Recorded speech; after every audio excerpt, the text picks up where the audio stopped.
മിനിറ്റുകൾക്കുള്ളിൽ തയ്യാറാക്കാൻ പറ്റുന്ന ഒരു മലബാർ ബ്രേക്ക്ഫാസ്റ്റ് റെസിപ്പിയാണ് നീർദോശ. അരിയൊന്നും അരയ്ക്കാതെ അരിപ്പൊടി ഉപയോഗിച്ച് എങ്ങനെ നീർദോശ തയ്യാറാക്കാമെന്ന് നോക്കാം.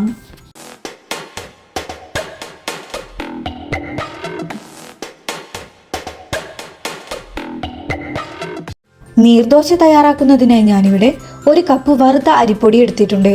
പത്തിരിപ്പൊടിയോ ഇടിയപ്പം പൊടിയോ ഇതിനായി ഉപയോഗിക്കാം. കൂടെ തന്നെ അരിപ്പൊടിയുടെ 1/3 ചിരകിയ തേങ്ങ കൂടി എടുത്തിട്ടുണ്ട്. ഇനി ആവശ്യത്തിനുള്ള ഉപ്പും കുറച്ച് പഞ്ചസാരയും കൂടി വേണം. ആദ്യം തന്നെ ഇതിനായുള്ള മാവ് അരച്ചെടുക്കാം. മിക്സിയുടെ വലിയ ജാറിലേക്ക് മാറ്റിവെച്ച ചിരകിയ തേങ്ങ ചേർത്ത് കൊടുക്കാം. കൂടെ എടുത്തു വെച്ച അരിപ്പൊടി മുഴുവനായും ഇട്ട് കൊടുക്കാം. ഒപ്പം തന്നെ 1/2 ടീസ്പൂൺ ഉപ്പും 1 ടീസ്പൂൺ പഞ്ചസാരയും കൂടി ചേർത്ത് കൊടുക്കണം.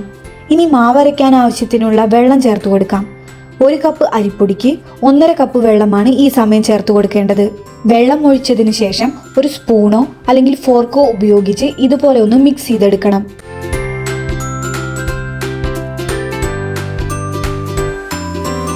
ഇനി ജാർ അടച്ചു കൊടുത്ത് നമുക്ക് മാവ് അരച്ചെടുക്കാം. ഏകദേശം 1 മിനിറ്റ് ഒന്ന് അരച്ചെടുത്താൽ മതിയാകും. അരച്ചെടുത്ത മാവ് നമുക്കൊരു പാത്രത്തിലേക്ക് മാറ്റി കൊടുക്കാം. കൂടെ തന്നെ 1/2 കപ്പ് വെള്ളം കൂടി ഈ സമയം ഒന്ന് ചേർത്ത് കൊടുക്കണം.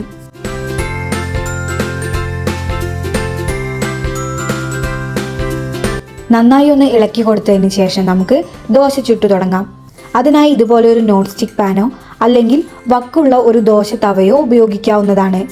ചൂടായ പാനിലേക്ക് 1 തവി മാവ് ഒഴിച്ചു കൊടുക്കണം. എന്നിട്ട് ഇതുപോലെ ഒന്ന് ചുറ്റിച്ചെടുക്കണം. കൂടുതൽ മാവ് ഒഴിച്ചു കൊടുത്ത് ദോശയുടെ കട്ടി കൂട്ടരുത്. നീർദോശ വളരെ നേർത്തതായിരിക്കണം. കൂടാതെ പാൻ നന്നായി ചൂടായതിനു ശേഷം മാത്രമേ മാവ് ഒഴിച്ചു കൊടുക്കാവൂ. ദോശ പാനിൽ നിന്ന് വിട്ടുവരുന്ന പാകമാകുമ്പോൾ നമുക്ക് എടുത്തു മാറ്റാവുന്നതാണ്. ഇതുപോലെ തന്നെ ബാക്കിയുള്ളതും ചുട്ടെടുക്കാം.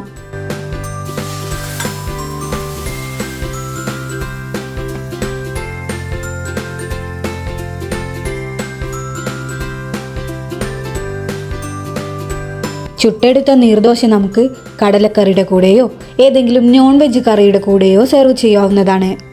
വളരെ എളുപ്പത്തിൽ തയ്യാറാക്കാൻ പറ്റുന്ന ഈ ഒരു റെസിപ്പി ഒന്ന് ട്രൈ ചെയ്ത് നോക്കൂ.